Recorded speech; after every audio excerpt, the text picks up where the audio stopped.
Today we're talking about car accident prevention with teens and adolescents. I know we're addressing teen and adolescent car accidents, but today, parents, we're talking to you. Did you know that nearly 78% of all unintentional injuries among youth are due to motor vehicle accidents? And did you know you may very well have the greatest influence on how safe your child performs behind the wheel? Lower levels of risky driving behaviors are related to greater driving limits by you, the parent.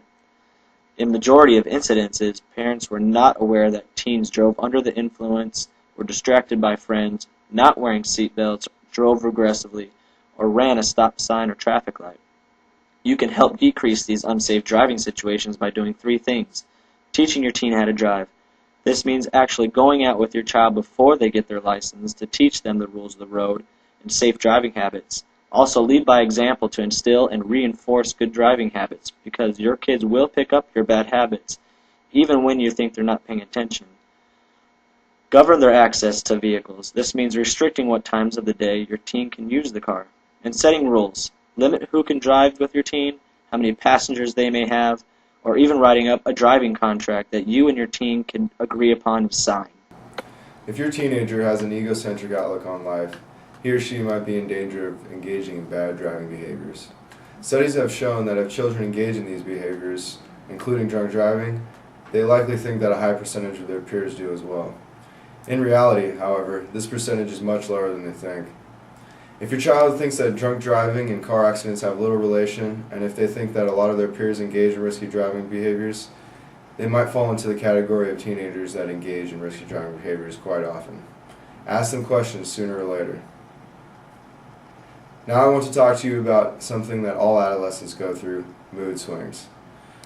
Mood has been shown in some studies to have a direct effect on the likelihood of engaging in risky driving behaviors, most notably speeding. As a parent, it is imperative for you to make your children understand that they have to calm down before driving. If their emotions are focused on anything but the act of driving, their ability to maintain proper driving performance is greatly hindered.